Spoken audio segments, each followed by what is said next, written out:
Hi, I'm the Octopus Lady, you're watching Alien Ocean, and let's talk about sacoglossan slugs today, shall we? So sacoglossan slugs, or sometimes just called sacoglossans, are not nudibranchs. I thought they were nudibranchs, but nope. In order to be considered a nudibranch, you have to be part of the order Nudibranchia, and they're not. See? No nudibranchia anywhere in their taxonomy. Also, don't worry everyone, I've seen your requests. I'm going to make a video about nudibranchs someday, just not today. Sacoglossan slugs are unsurprisingly part of the superorder Sacoglossa. At least I think it's Sacoglossa, because I couldn't find anyone saying this word out loud, so as per usual, I have no idea if I'm pronouncing this word correctly. But this is a very fun way to say it. Sacoglossa, sacoglossan, sacoglossan slugs. There are also two different kinds of sacoglossan slugs. You got the shelled kind, like this guy, who has his shell underneath his skin, and the unshelled kind. We're mostly going to be talking about the unshelled ones today. So, as near as I can tell, the oldest fossils we have of sacoglossans date back to the Eocene period, but a paper I read said that their first appearance was most likely during the Cretaceous period, or maybe even the Jurassic, but that is such a huge range of time. The Eocene ended 34 million years ago, and the Jurassic started like 200 million years ago, so where am I supposed to put them on here? We're just gonna say they showed up sometime during the Eocene, which is 34 to 54 million years ago, which is apparently the same time as when moray eels showed up. I forgot that, so I guess I'm gonna stick them together like this. And then for clarification, maybe I'll put like an asterisk next to the slugs with a little note down here. This fossil timeline thing is such a mess. And if I'm understanding this paper correctly, they're found all over the world, all the way from Sweden to down around the tip of South America. Although I don't think they live throughout the whole ocean. I think they're mostly just found on the coasts. I think. Sacoglossan slugs are also sometimes colloquially called solar-powered slugs because some of them are actually capable of photosynthesis. Not all of them, but some of them, and they do it through a process called kleptoplasty. Alright, so chlorophyll. It's the stuff plants and algae use to turn sunlight into food, and in their cells, chlorophyll is stored in chloroplasts. Sacoglossan slugs have a radular tooth that they use to stab the cell walls of algae, and then they suck out all the contents within, and then everything gets digested except for the chloroplasts. They get shoved into their digestive tracts, which are often close to the surface of their skin, sometimes just one cell beneath the surface. But that's why it's called kleptoplasty, because they steal chloroplasts from the algae that they eat. And you can kind of see kleptoplasty happening in these photos. This is a chloroplast. This is a digestive gland of a sacoglossan slug, and you can see that they're touching or they're just about to touch. And then in this photo, you can see that a part of the digestive gland has stretched itself out to try to wrap around the chloroplast. This extension is apparently called a cytoplasmic veil, which you don't need to know, but I thought that sounded really cool. And then in this picture, you can see the chloroplast has been fully engulfed by the digestive gland, and now the sacoglossan slug will use it to feed itself. This is why many of these slugs are green. It's because their pigmentation comes from chlorophyll. This can make it really hard to find these slugs because they almost literally match the algae that they eat. And that's such a great way to camouflage. If you hide yourself amongst your food, no one's ever gonna find you. I mean, could you imagine? You just disguise yourself to look like hamburgers and then you go hide in a bunch of hamburgers? Like, that's perfect! You got protection from predators and access to food at the same time. Living the high life, man. And kleptoplasty can work really well for sacoglossan slugs. Some of them have been able to go for 10 months without eating any food. And we don't entirely know why or how they're able to do this. Like, we don't really know how the slug's body can tell chloroplasts apart from everything else that gets digested. And we don't know how chloroplasts are able to persist either. See, they need to be constantly maintained by the algae or plant cells they're in, and most animal cells don't have the ability to do that. There was a paper I read that supposedly helped explain some of this, and I'm not going to get into too much detail here, but it had to do with something called horizontal or lateral gene transfer, which is when genetic information gets exchanged between two different species. And this paper claimed that there was horizontal gene transfer between an algae and a sacoglossan slug, and it said that the slug likely got genes from the algae that allowed its cells to support chloroplasts. And this paper was very confusing and complicated, and I spent like half a day trying to understand it, and then I spent like another half a day trying to write a clear and interesting explanation of what I'd learned, and then I found out that other researchers couldn't reproduce the findings of this paper, and its claims are pretty disputed, so that was a waste of a day's work. Anyway, there's nothing educational in this part, I just wanted to complain. Although this footage that I used earlier did come from that paper, so I guess it wasn't a total loss. There is newer evidence that there might be something in chloroplasts themselves that allow them to persist in animals like sacoglossans. So what's really interesting about sacoglossan slugs is that a bunch of them eat only one species of algae, and that's it. That's the only place they're getting their chloroplasts from. You give them any other algae and they won't eat it. One species won't even go through metamorphosis from a juvenile to an adult unless they're in the presence of their species of algae. Conversely, there are some sacoglossans that have all different kinds of chloroplasts in their bodies because they eat all different kinds of algae. By the way, I know this looks like a pile of lettuce, but it's a sacoglossan. Isn't he cute? This species is actually called Elysia crispata, and I'm like, are y'all calling him crispy because he looks like lettuce? Because that's adorable. Anyway, when these slugs go into starvation mode, their bodies will break down all the chloroplasts except for the ones that come from a specific species of algae. And researchers looked at the DNA from all these different chloroplasts and found that they all have FTSH genes. And did you know that chloroplasts have DNA? Like, the nucleus is not the only part of a cell that has DNA. Mitochondria have DNA too, and so do chloroplasts. Did you know that? I hope you do, because I don't have time to explain why there is more than one kind of DNA inside of living cells. But FTSH genes code for enzymes that are basically really good at fixing broken parts of the chloroplast. Basically, don't come for me, you plant and or genetic and or biochemical biologists. I know it's more complicated than that, but it was going to take too long to explain. The point is, these sort of self-fixing genes in chloroplasts might have something to do with how they can live for a long time inside sacoglossan slugs, but more research needs to be done. Some researchers also think that kleptoplasty plays a role in how some sacoglossan slugs can rip their own heads off, but before we get to that, I want to talk about this guy really quick. This little cutie. Sweet, precious thing. I love you. You're perfect. This is Costa Ciela May, I think.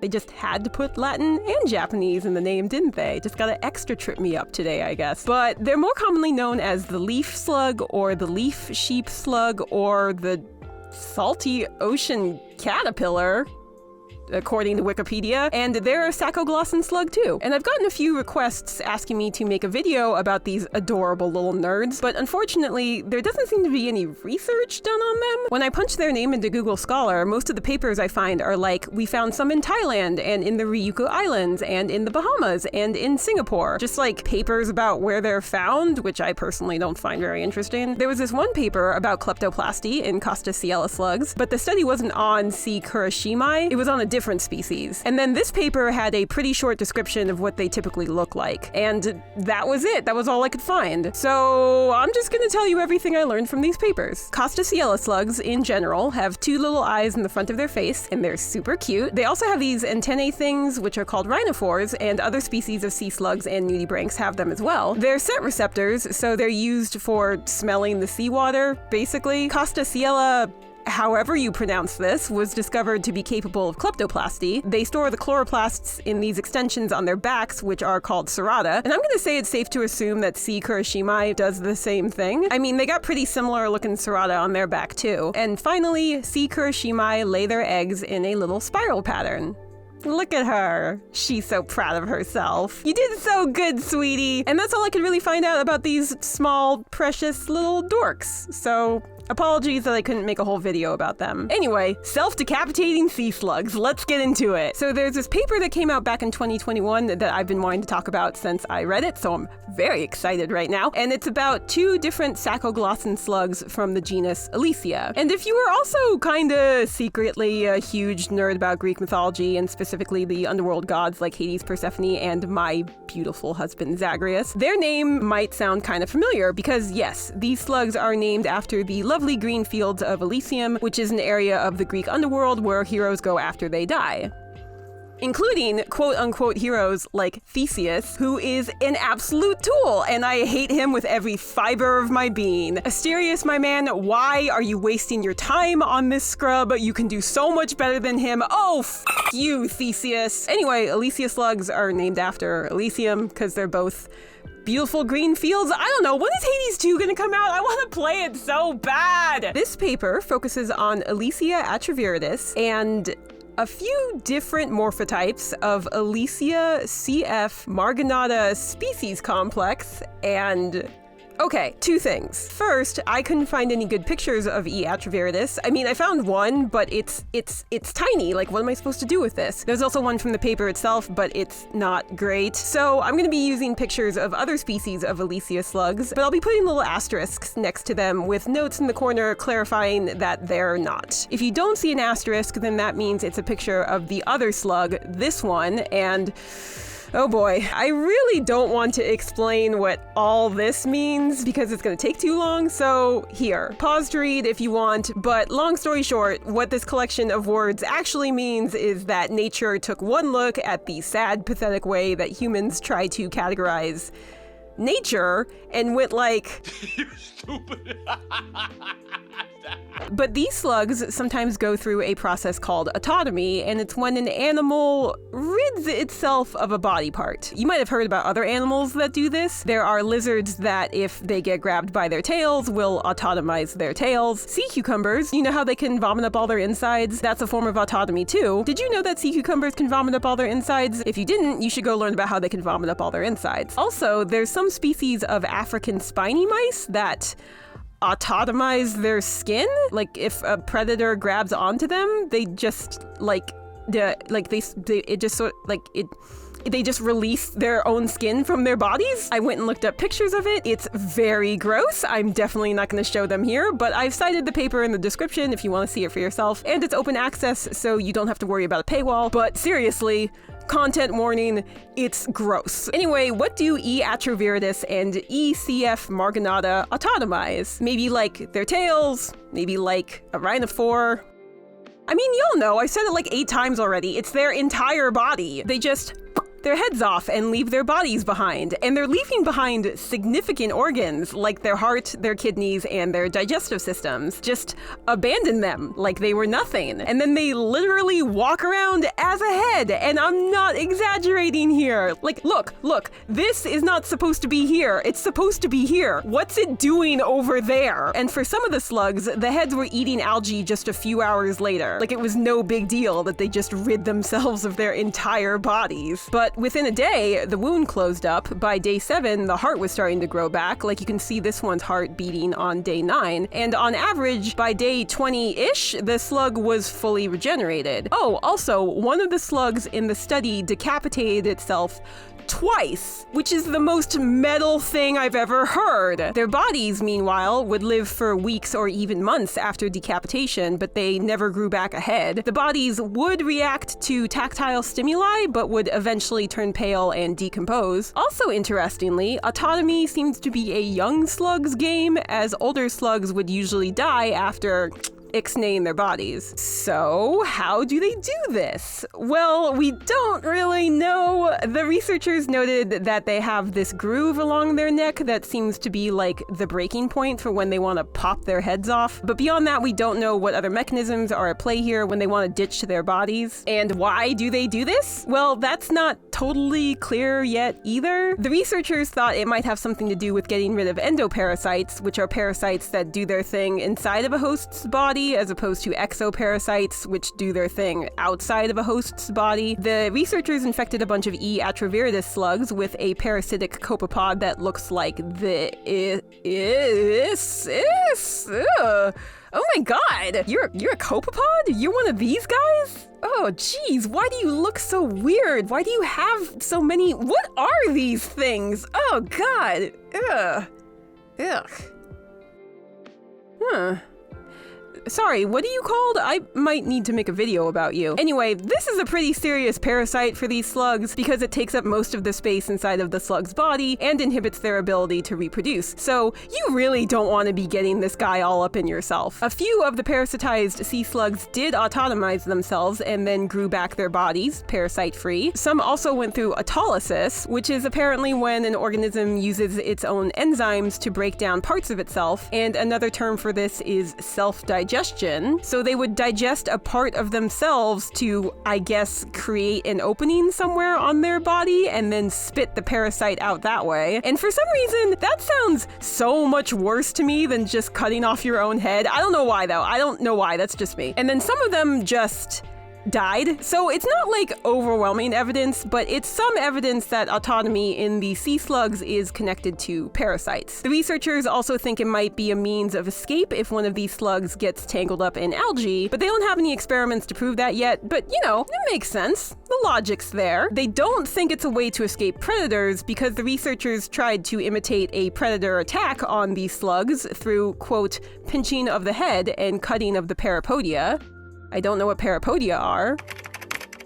Well, that's what parapodia are, but that didn't trigger any self-beheadings. Also, the autotomizing process takes hours, so, you know, not exactly an effective way to escape being eaten. And then how do the heads survive and how do they regenerate their bodies? We don't know the answers to those questions either, but the researchers suspect kleptoplasty is involved in the head survival, and they think stem cells are utilized in some capacity to grow back the whole body. But there's still more research to do. So I know this video had a lot of unanswered questions about these slugs, and honestly, I was sort of waiting to see if more research came out about them before I talked about them on my channel, but also it could be decades before any of these questions get answered in a satisfying way, and I didn't want to wait anymore. Even though we don't know a lot about these creatures, I think they're so cool, and I've been dying to talk about them for literally years. So hopefully someday in the future I will be doing an update on this video, going into elaborate detail about how the heck these sea slugs are able to do all the incredible things that they do. But until then, I hope you enjoy their mysterious weirdness as much as I do. Thanks for watching another episode of Alien Ocean, and I'm gonna get kinda serious here for a minute. I'm sure many of you have heard about the devastating fires that hit Maui recently. Thousands have gone missing, dozens of people have died, and the town of Lahaina has been decimated. Lahaina was not just a tourist destination, it was a place of great cultural and historical significance to Native Hawaiians. I have a friend who lives on Maui, and he's been working as a part of the Aloha Response Team, which came out of the organization Hungry Heroes Hawaii. They've been running supplies to Lahaina, setting up distribution points, and cooking hundreds of hot meals to feed those who have been affected by the fires. According to my friend, from what he's seen, they're doing the most amount of work with the least amount of support. So he asked me to signal boost them, and I am. I've linked in the description where you can donate to Hungry Heroes Hawaii and help support the Aloha Response Team. Any help at all would be greatly appreciated. Thank you. Anyway, please like, share, and subscribe. Check out all this stuff, my second channel where I do streams, my Twitter account, my Patreon if you'd like to get early access to my videos or your name in the beautiful credits, or my Ko-Fi or Ko-fi or however you pronounce this, if you'd like to make a little one-time donation to me. So until next time, this has been your friendly neighborhood octopus lady reminding you that you don't need to go into space to find aliens.